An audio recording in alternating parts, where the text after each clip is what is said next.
Good morning from Port Renfrew. We just woke up and I'm gonna go see if I can grab some coffee. We're gonna head out really soon to go to Botanical Beach for the lowest tide of the year. I got really lucky that the time that I planned to come to Vancouver Island just happens to be the lowest tide of the year, so we planned a night here and we stayed here last night, and now it's about 7:40 right now. Lowest tide is at like 8:30.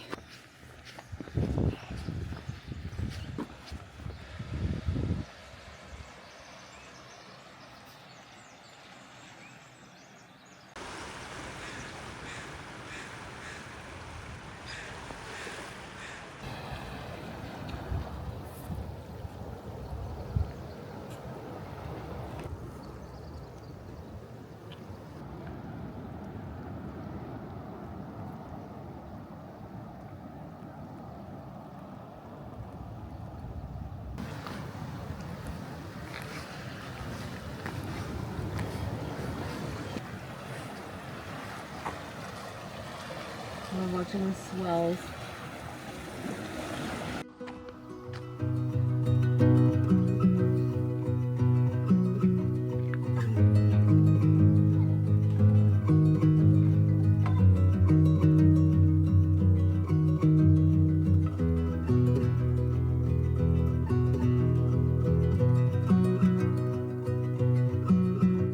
We have arrived!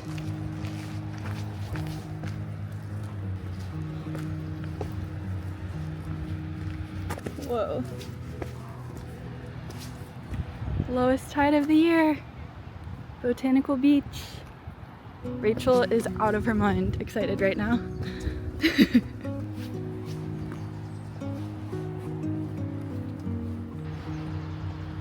high tide, it comes all the way up here where I'm standing. Whoa. There's some crazy rock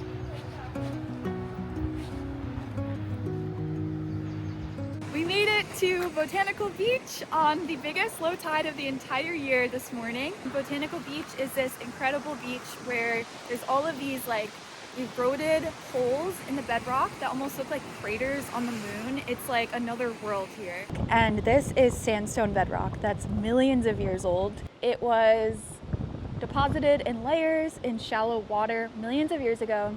Then it was buried, compacted, and turned into rock. Millions of years after that, it was uplifted closer to the surface and eroded, and all of these holes in the rock were eroded, where now all of this intertidal life is thriving inside of them.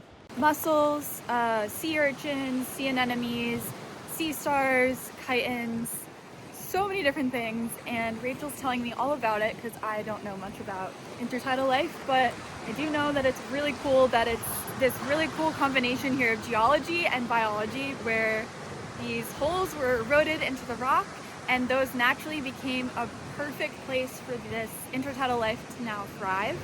And there's just all of these little holes that are like each their own entire universe, and you just go up and you can stare at these different holes in the rock for like hours and just see more and more and more life, and it's just incredible. I've never seen anything like this.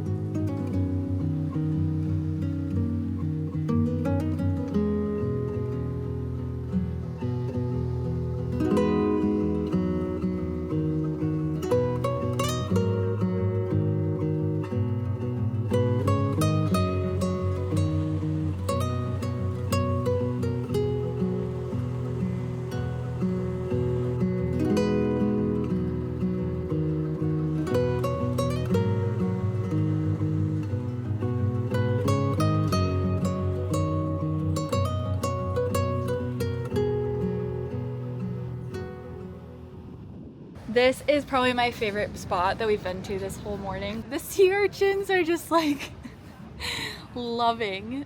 Each of them has found the perfect little home for themselves. Sandstone is a sedimentary rock made up of individual sediment grains cemented together by clay, calcite, quartz, or other minerals. Sea urchins have a jaw-like structure called Aristotle's lantern, which is made up of 5 tooth-like plates that are primarily used to break down food like kelp and algae. But when they aren't eating, the sea urchins are constantly using these teeth to scrape at the rock, which they're attached to, by the way, with their thousands of tube feet. One by one, each sand grain is excavated by the urchin and eaten, and a burrow is dug into the sandstone. These holes are very important for the sea urchins, primarily because they act as protection from predators and strong waves. Other organisms can also move into the burrows with the urchins as roommates, or if an urchin dies, it leaves behind the habitat for a new tenant to move in. Rachel just found a nudibranch and showed it to me. It's a sea slug. Oh no! You got it? She almost fell. This is a sea slug right here, this cutie pie little vibrant orange thing. What kind is it? Do you know? I forget the name. It's something orange. Little orange. Some nudibranch. little orange nudibranch, potentially. Oh my God. There's mussels, barnacles, all this kelp, and chitons. Look at that. You see all these concretions here? They're like these little random round rocks just sticking out of the bedrock. You can see some on the walls too. Those are really interesting sedimentary features, but it almost looks like it was a rock that fell into the sediment as the rock was forming, but that's not what this is. Sometimes things that look like this are drop stones, but in this case, they are concretions. They can be found all over the world, and a lot of the time they're very round looking and very interesting. Sometimes they look like eggs, and it's just a really cool feature. Look at here where all the mussels have made their home in one of the fractures of the rock. It's just so cool seeing how rock fractures and other features can make for great habitats for intertidal life. And it leads to this nice little cave full of them. Look at this. It's like a little town of mussels that built itself around these 2 concretions in the rock. And then all the way over here, there's like other ones that kind of showed up in these little colonies near the concretions. I just saw a cutie little crab in here moving around, and she stopped moving when I came over. I laid down and got absolutely soaked. Get a photo of it. Oh my god, it's so cool. Hi, buddy. Cruising off. Do do do. So slug in a big world. Like how it's using the trail like us. Such sustainable tourism. So local smart. tourist. Breathing hole. Numastom. Hi. Yeah, you're cool as heck. We like you a lot. Look at you're scanning, you're looking, you're like, there's something around me. I see 2 iPhones. 2 girls staring at me. What do you want? We want to be your friend. Oh, you're so cute. Hello. Oh, Looking at you.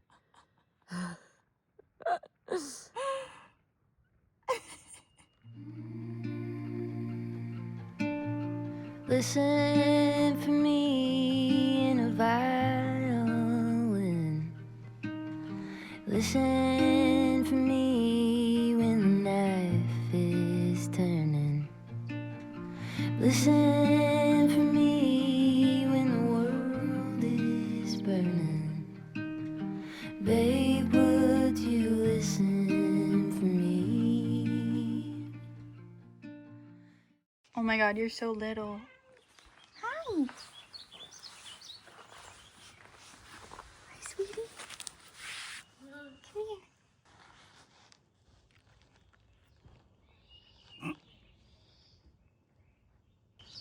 He's so cute. Oh my.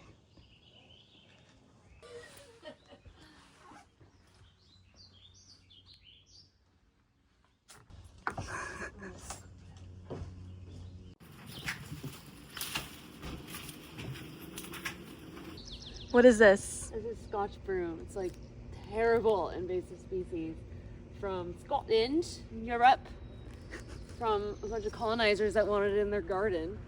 And it just took over and it's everywhere. So we don't want this. And then stomp on it, right? Or throw it out? I mean, they usually just dry out, but we can, Yeah. we can stop.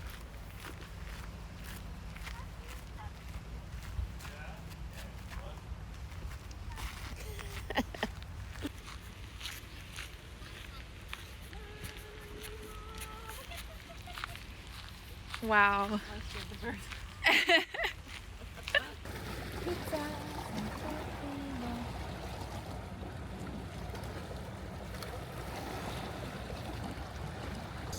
Oh, heck yes.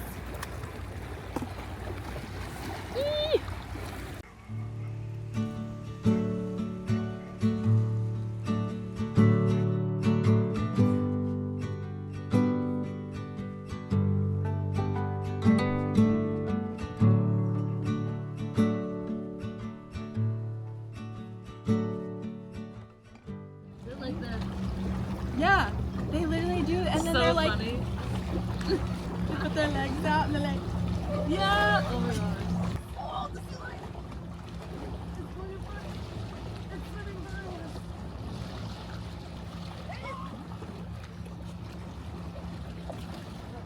Big animal.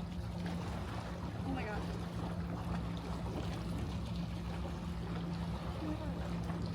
Looking at the girls on the point.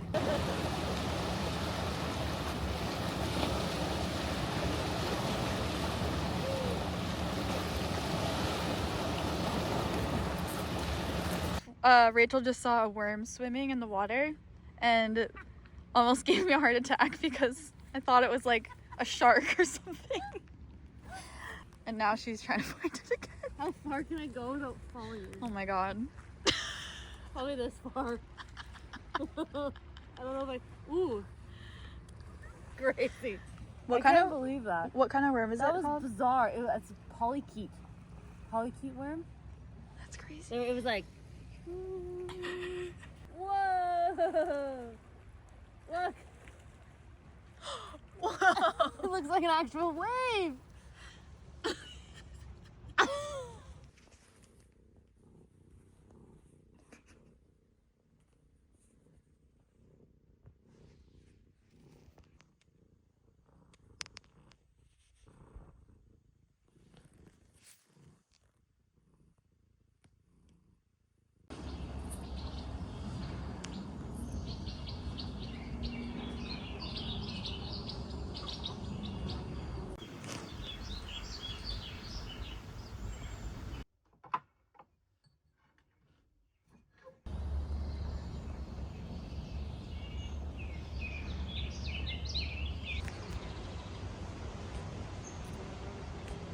Good morning. We are at Gabriola Island, back at the place that we watched sunset last night. And I'm so excited because it's low tide, and yesterday when we were here was high tide, so we couldn't really go down and see a lot of the features that I want to look at. But I'm so excited because we're about to see some concretions and also some taphony, which are two things I've never really seen in person myself. So I'm just so excited. You have no idea. I cannot wait to show you all of this.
What you're looking at is a wave created by rocks.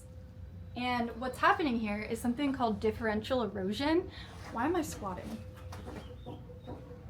I'm inside the wave, the Gabriola Wave right now, and it's the iconic wave-shaped rock formation. This place is called the Malaspina Galleries because there's a bunch of little holes in the rock, or galleries, and this is the biggest one. Millions of years ago, where I am on Gabriola Island was actually the part of a river delta. So there were all these ancient rivers that were depositing sands, mostly sands and maybe some other sediments, into this river delta that was here. And eventually those were all compacted and cemented into rock, and then later they were uplifted by tectonic forces and eroded and kind of exposed at the surface. There's softer layers of the sandstone that get eroded quicker, and then the harder layers are more resistant. Okay, so remember earlier when I was telling you about how the individual sand grains in sandstone are held together by a cement? On Gabriola Island, that cement is mostly clay. However, some of the layers have gone through a process called case hardening, making them much more resistant to erosion. Gabriola Island sandstone has an abundance of iron-rich minerals, which, under the right conditions, can become oxidized, creating rust. These minerals hold together the sand grains in a much stronger bond than the original clay cement, creating these ledges of more resistant sandstone. As the softer sandstone slowly erodes away beneath it, the curved shape is formed. And something that I just find so poetic about this whole thing is that it's shaped like a wave, the rocks are shaped like water, and it's so representative of not only the way that the formation itself formed right here on the water and the waves that are currently here, but the origins of the rocks themselves millions of years ago, from rivers carrying those sediments one by one by rivers and depositing them into a delta.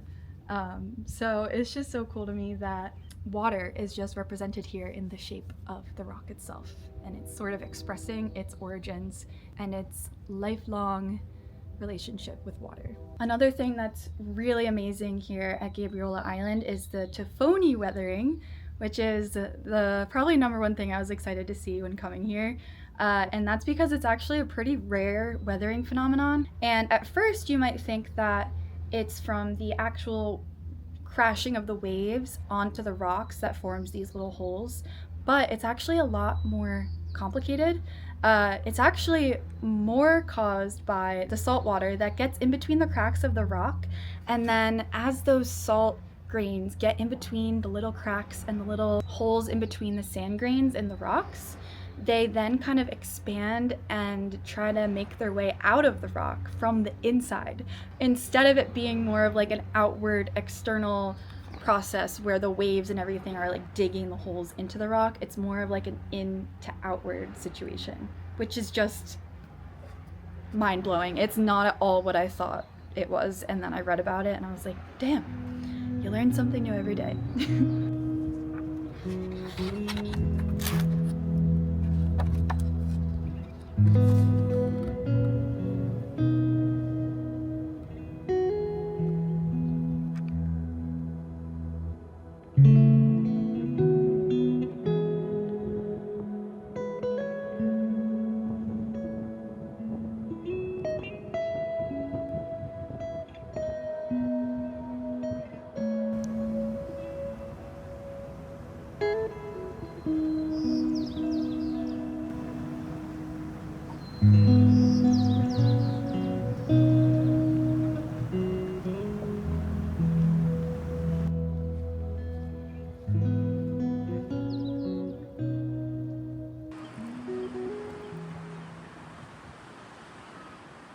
Okay, I saw this rock yesterday at high tide and I lost my mind because I wanted to come down and look at it, but it was high tide and I couldn't reach it because the water was kind of like up to here.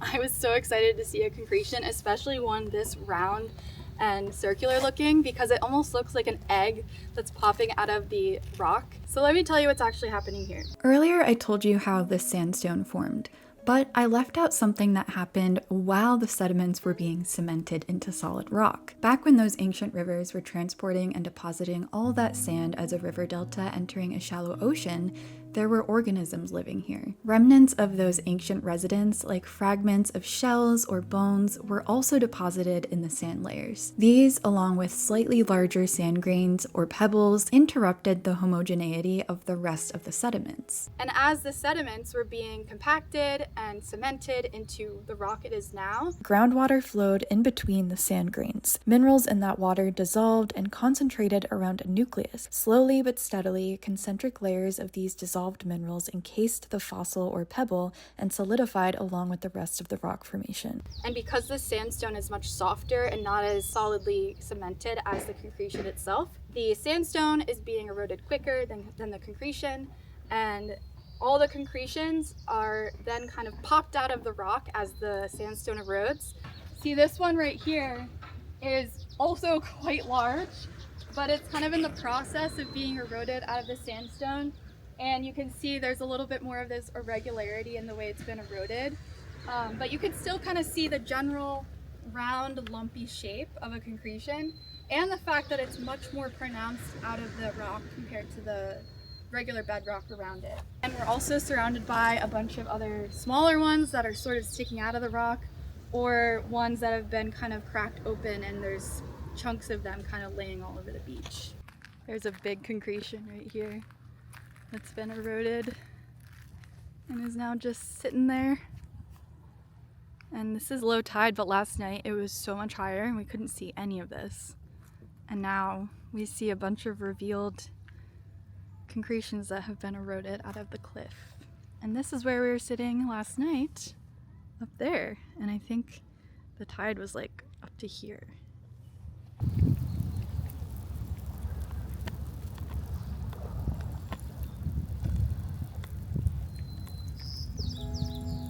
That is all for now for this part of my Vancouver Island series. If you want to watch what I did before this, part 1 is up on my channel and the next part will be up soon. I hope you enjoyed exploring with me and learning all about rocks. Thank you so much for watching, and I'll see you soon.